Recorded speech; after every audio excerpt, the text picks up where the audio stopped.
I would like to say that when I arrived at the United Nations, and it wasn't, I'd already been in the Israeli Foreign Ministry for 22 years. It's always invigorating to meet erudite ambassadors who will tell you all about the history of Israel and how the Palestinian state existed and how Israel in 1967 eradicated that Palestinian state and took it over. And then you've got to start from the beginning. It's actually very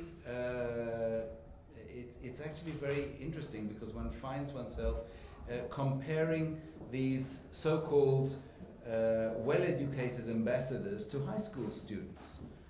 In the beginning, I used to go and give lectures to high school students, and actually there are two different kinds of groups that are the most difficult to speak to.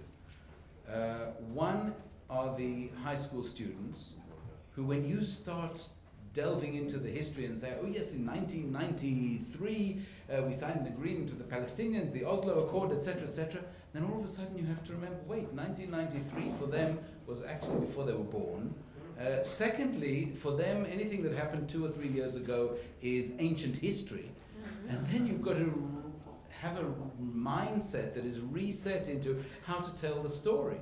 And this is exceedingly problematic. The second most difficult group to speak to is, of course, old age pensioners, because they know absolutely everything. They've got all the time in the world to read, and they quiz you from top to bottom, and they don't allow you any leeway, and you are pinned to the wall by all these old age pensioners who know exactly what they're talking about. So these are the two most difficult audiences. So maybe speaking to United Nations ambassadors is not so difficult. But ladies and gentlemen, we do have a very complicated relationship with the United Nations. On the one hand, we fight double standards and delegitimization, and on the other, we work at the same time with this organization as a partner, and we try to help through the United Nations to improve the life around the world. I mean, this is a dichotomy that is sometimes very, very difficult. One tends to feel that one doesn't know always where to put oneself when one works in the United Nations. I must say that the harsh condemnation that we do receive in the United Nations, I love to quote this, and this was eloquently expressed by the late Ambassador Daniel Patrick Moynihan. He was also a senator in the United States. He was also the United States ambassador to the United Nations. And he said, the amount of violations of human rights in a country is always an inverse function of the amount of complaints about human rights violations heard from there. The more human rights violations that come from the country, the more they are the champions of human rights in the United Nations. So go and try and deal with these countries and try and fight off the endless attacks that we receive throughout the United Nations.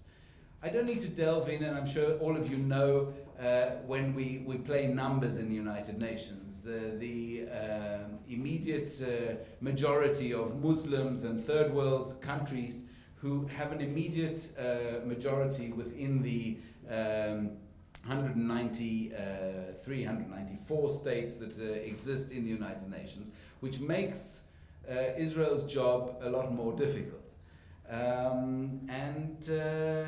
And yet, for many years, the world's greatest human rights violators sit and adjudicate in the United Nations. I mean, they attack the democracies who are in there, and they distract actually the world's attention away from what really we should be focusing on in the United Nations. I mean, which is improving health, improving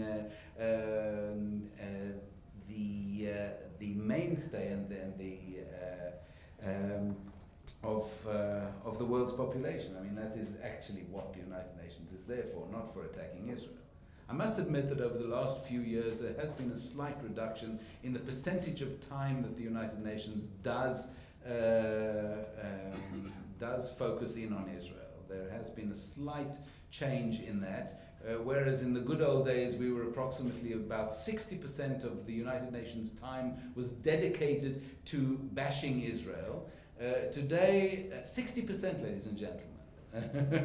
This is no longer the case. It's much lower. It's I think around about 35 to 40% of the United Nations time is now devoted to bashing Israel, and the rest trying to deal with the world's problems. But nobody has really done or tried to add up the percentage and the time. But it is very, very difficult when you are a lone ambassador fighting 130, 140 against one. It sometimes becomes very, very difficult.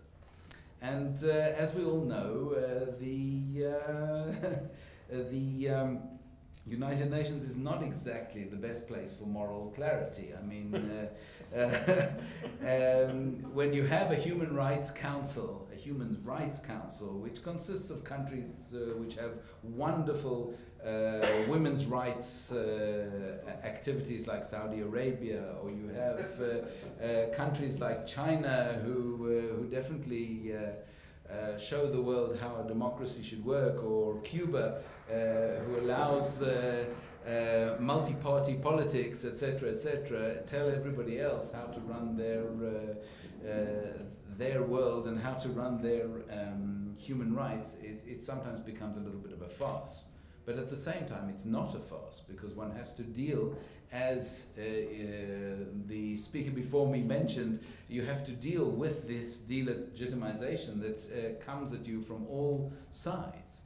And even with these unprecedented calls for so-called freedom in the Middle East, and as Bahij mentioned earlier on, the so-called Arab Spring, I think, ladies and gentlemen, that the seasons have changed a long time ago, and we're now into the big freeze in midwinter, and I think this is going to continue for some time. But in a place where we should be focusing in on what is happening in Syria, I mean, can you believe that while we're speaking, the average is about every 10 to 15 minutes somebody else is killed in Syria. I mean, it's absolutely ridiculous. And here the United Nations focuses in on Israel. We're not talking about the other problems that exist in the Middle East. And this is part of the problem. The current issues in the United Nations that we are dealing with are grave.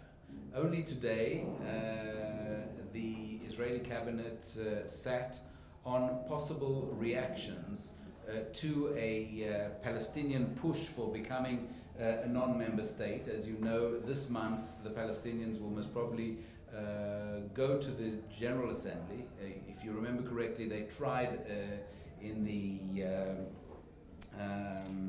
Security Council without success last year, and with the new members that will come into the Security Council in January, I don't think they're going to have much more success. So instead of going to the Security Council, they're going to the General Assembly to ask to be accepted as a non-member state.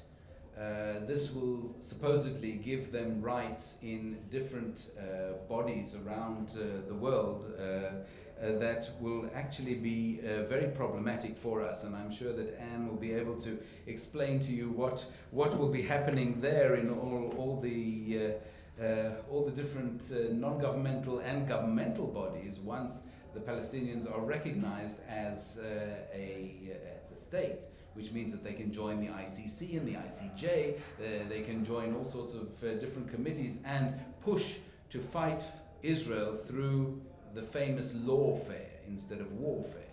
I'm sure that's something that you all know. I'm not going to take away anything from what other people do.